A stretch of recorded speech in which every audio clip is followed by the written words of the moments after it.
Foolish eagle और मुर्गी। मुर्गी अपने बच्चों के साथ बड़े ही खुशी खुशी रह रही थी। मुर्गी बाहर के कामों के साथ साथ अपने बच्चों का बड़े ही अच्छे से ख्याल रखती थी। एक दिन मुर्गी अपने बच्चों के साथ दाना चुगने जाती है कि तभी वहाँ एक ईगल आता है। मुर्गी के बच्चे को देखकर ईगल के मुंह में पानी आता है और वो सोचता है, मुर्गी के बच्चों को खाए हुए काफी दिन हो गए। आज नरम नरम मांस खाकर अपने पेट को शांत करूंगा। अरे पर ये मुर्गी तो बच्चों के साथ ही है। पर ये मामूली मुर्गी मुझे रोक थोड़ा ही पाएगी बच्चों को खाने से।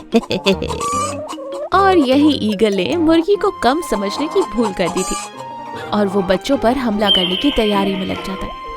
मुर्गी भी ईगल को देख लेती है। वो उसके इरादे जान जाती है और खुद से कहती है, अच्छा तो ये ईगल मेरे बच्चों को देख रहा है, पर मूर्ख ईगल, माँ के होते हुए उसके बच्चों के पास भी तू भटक नहीं सकता।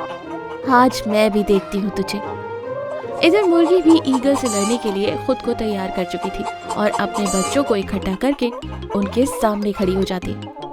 ईगल मुर्गी के रूप को देखकर भी उसे जान नहीं पाता और अपनी ताकत और घमंड के भरोसे बच्चों पर हमला कर देता है। पर तभी मुर्गी उल्टा ईगल पर ही टूट पड़ती है और उसे रोकते हुए कहती है, अरे ओ ईगल, मैं तुझे दिखाई नहीं दे रही क्या? देख, मैं आखिरी बार कह रही हूँ, मेरे बच्चों से दूर रहे। अपनी जान की सलामती चाहते हो तो जहाँ से आए हो वहाँ वापस चले जाओ। ओह, मामूली सी मुर्गी मुझे ललकारने की हिम्मत कर रही है। अब तो तेरी आंखों के सामने ही एक एक बच्चे को मसल कर रख दूंगा।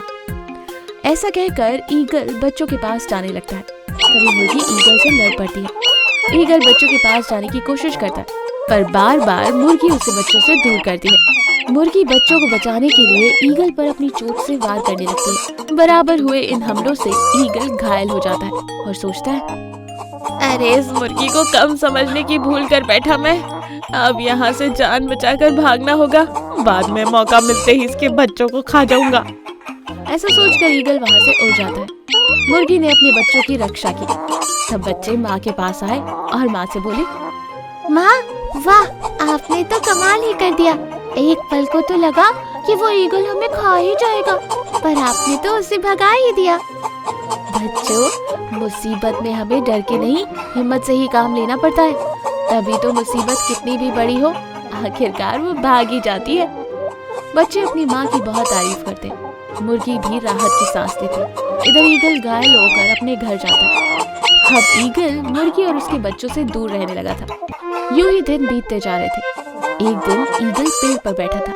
पेड़ पर बैठे बैठे कुछ पक्षी ईगल पर हंसते हुए उसका मजाक उड़ा रहे थे।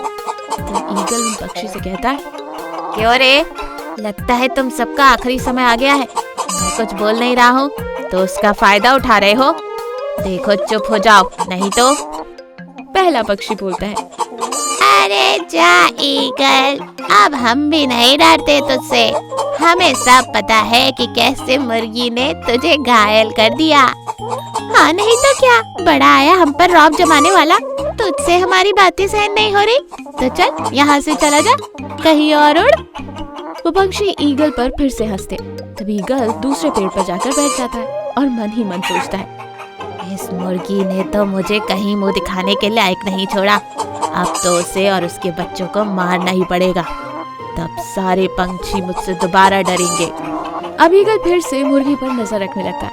मुर्गी भी ईगल को देख लेती है। तब वो अपने बच्चों से कहती है, देखो बच्चों, ये ईगल फिर से वापस आया है। अगर ईगल ने हमला भी किया तो भी डरना नहीं, और हाँ, एक साथ रहना, अलग मत होना। और जब उसका हमला हो तो तुम सब भी हिम्मत से उस पर पलटवार करना, समझे? मुर्गी बच्चों को समझा कर रखती है। बच्चे माँ की बात समझ जाते हैं। एक दिन मुर्गी आराम कर रही थी और बच्चे खेल रहे थे। तभी ईगल सबसे पहले मुर्गी को मारने का ठान देता है, इसलिए वो मुर्गी पर हमला करता है। ये सब बच्चे देख लेते हैं। तब एक बच्चा कहता है, अरे भाइयों, ईगल ने माँ पर हमला कर दिया। इस बार हमें माँ की रक्षा करनी पड़ेगी। चलो माँ को बचाते हैं। ऐसा कहकर सारे बच्चे एक साथ मिलकर ईगल पर हमला बोल देते हैं। मुर्गी भी घायल होती है, लेकिन फिर भी वो बच्चों का साथ देती है। एक साथ हुए इस हमले से ईगल बच नहीं पाता और वो मारा जाता है। इस तरह से एकता से मुर्गी और उसके बच्चे बच जाते हैं। इससे कहते हैं एकता में बड़ी ताकत होती है।